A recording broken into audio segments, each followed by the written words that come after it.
200 million में 100 million thyroid के मामले हैं बेहद नाजुक। अगर आप भी एक सेकंड में इस वीडियो के लिए ये डिसाइड कर चुके हैं कि ये वीडियो आपके काम की नहीं है, तो आप बहुत गलत करने वाले हैं, क्योंकि ये वीडियो आपके लिए बहुत ही काम की साबित होने वाली है। क्योंकि ये वीडियो आपको आपके सेहत के लिए जागरूक करने वाली है।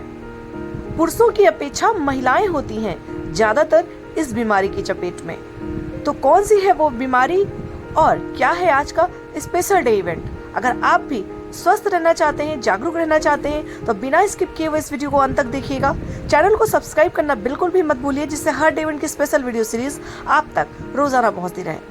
अगर आप दिन भर रील्स में अपना टाइम स्पेंड करते हैं, तो आपको थोड़ा समय इस जानकारी से भरी हुई वीडियो को भी देना चाहिए, क्योंकि ये सेहत आपकी है, स्वस्थ रहना आपका अधिकार है, लेकिन तब जब आप स्वस्थ रहने के लिए जागरूक रहेंगे।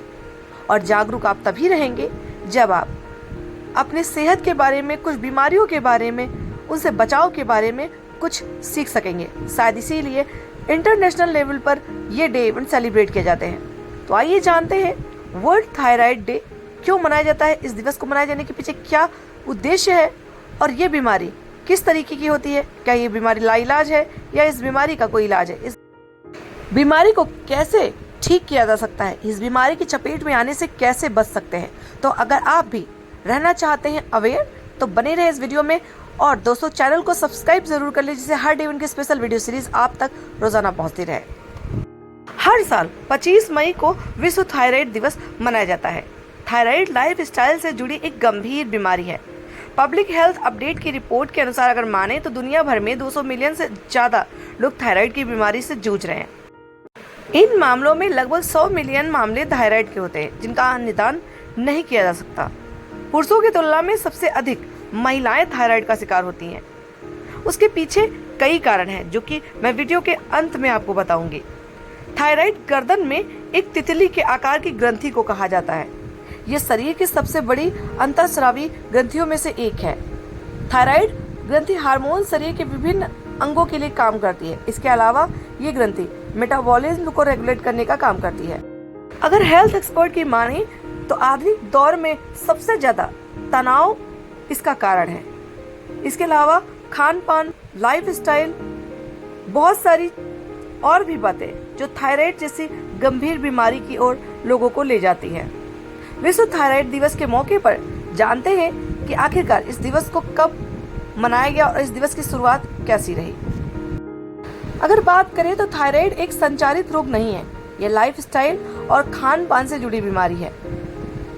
लेकिन ये इस कदर से लोगों को अपनी चपेट में ले रही है कि अगर आज इसके प्रति जागरूक ना रहा गया तो आने वाले समय में इसके मामले अधिक बढ़ सकते हैं। विश्व थायराइड दिवस मनाने की शुरुआत की गई थी साल 2008 में। यूरोपियन थायराइड एसोसिएशन ने इस दिवस को मनाए जाने की शुरुआत की थी। 25 मई की तारीख को 1965 में ETA के फाउंडेशन डे के रूप में भी चिन्हित किया गया है। यही वजह है कि इस दिन को थायराइड जैसी बीमारी के प्रति जागरूकता फैलाने के लिए चुना गया है और पूरे विश्व भर में इस दिवस के बारे में लोगों को अवेयर किया जाता है। इस खास मौके पर विश्व स्तर पर कई तरीके के कार्यक्रम आयोजित होते हैं। यूरोपियन थायराइड एसोसिएशन द्वारा विश्व थायराइड दिवस के मौके पर कई तरीके के कार्यक्रम और रोड शोज के द्वारा लोगों को थायराइड की गंभीर बीमारी के प्रति जागरूक किया जाता है। इसका मुख्य उद्देश्य है कि थायराइड के बारे में लोग जागरूक हों और ज्यादा से ज्यादा इस बीमारी से बचाव कर सकें। ETA आधिकारिक तौर पर विश्व थायराइड दिवस को मान्यता देने वाला पहला संगठन है। ETA के बाद दुनिया भर की स्वास्थ्य संगठनों ने 25 मई को विश्व थायराइड दिवस को मान्यता दी है। आइए जानते हैं कि आखिरकार थायराइड के लक्षण क्या क्या होते हैं, किन तरीकों से थायराइड की पहचान की जा सकती है। कमजोरी व थकान का महसूस होना, ये थायराइड के लक्षण हो सकते हैं। वजन का तेजी से बढ़ना और मोटापा, अगर आपको लगता है कि अचानक से आपका वजन बहुत तेजी से बढ़ रहा है, तो ये थायराइड के लक्षण हो सकते हैं।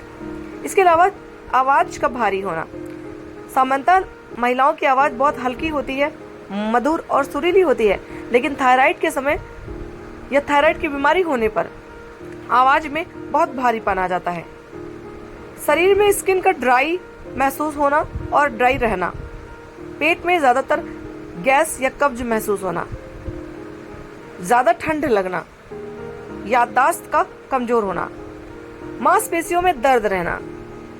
थायराइड ग्लैंड का साइज बढ़ता है तो भी ये थायराइड रोगी के लक्षण होते हैं।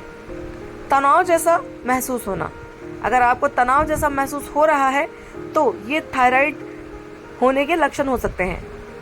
लेकिन लक्षणों की पुष्टि करने के लिए आपको इसकी जांच करानी बहुत ज़रूरी है और डॉक्टर से संपर्क करना सबसे ज़्यादा ज़रूरी है। तो आइए जान लेते हैं कि थायराइड की जांच कैसे हो सकती है।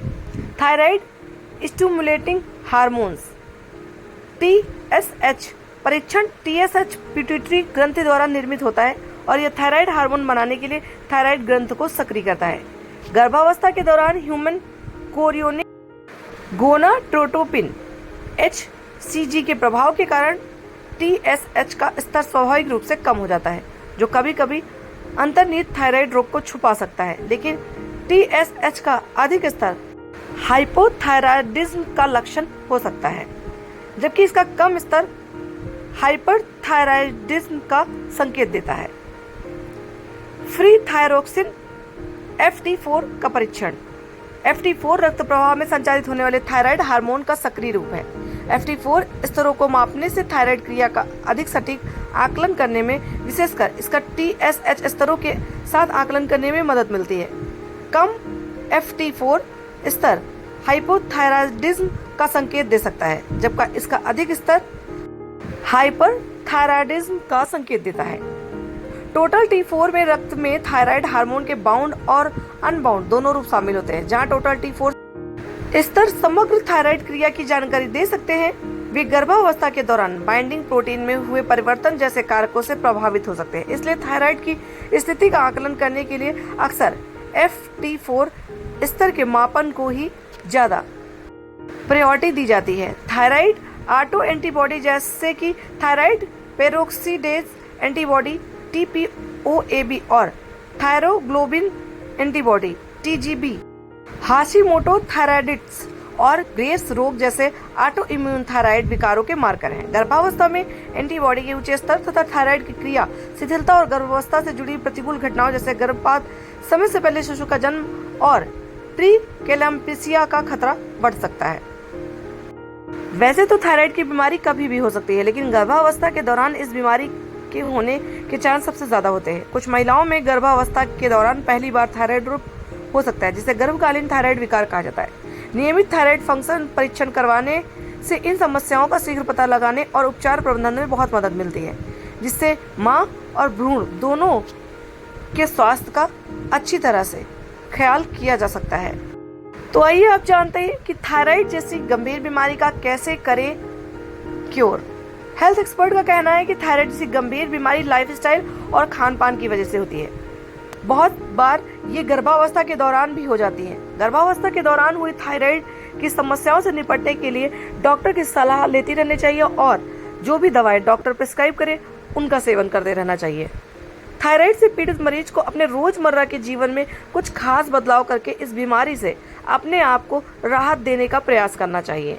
जैसे कि सामान्य तौर पर अगर किसी को थायराइड जैसी बीमारी अपनी चपेट में ले लेती है तो उनके लिए अपने जीवन शैली में, अपने खान पान में बदलाव करने की सबसे ज़्यादा ज़रूरत है। इसके अलावा वर्तमान में डॉक्टर की सलाह द्वारा बताई गई एंटी थायराइड दवाएं, रेडियोधर्मी आयोडीन, सर्जरी इत्यादि द्वारा थायराइड का इलाज संभव है। थायराइड का इलाज किस प्रक्रिया से करना है ये बीमारी की स्टेज पर निर्भर करता है और ये बात सही तरीके से वो डॉक्टर ही बता सकते हैं जो थायराइड की बीमारी का उपचार करते हैं। तो अपने आप को किसी बीमारी में जाने की तरफ से ज़रूरी है कि अपने आप को बीमारी की तरफ जाने से बचा लिया जाए। अपने आप को जागरूक रखने की ज़रूरत है। अपने आप को स्वस्थ रखने के लिए अपने लाइफस्टाइल, अपने खान पान, अपने तनाव के स्तर को कम रखने की ज़रूरत है और इस वीडियो को उन लोगों तक साझा करने की ज़रूरत है जो अपने जीवन में अपने खान पान, अपने जीवन शैली, अपने तनाव को कम नहीं कर सकते, क्योंकि ये बीमारी उनके लिए, उनके जीवन के लिए संकट बन सकती है। उम्मीद करते हैं थायराइड दिवस की जानकारी आपको पसंद आई होगी। अगर पसंद आई है तो इस वीडियो को लोगों तक साझा करें, चैनल को सब्सक्राइब करें। मिलते हैं अगले नए डे इवेंट की वीडियो सीरीज के साथ। तब तक के लिए आप सभी अपना ख्याल रखें और इस वीडियो को उन लोगों तक साझा करें जिन्हें आप हमेशा स्वस्थ देखना चाहते हैं।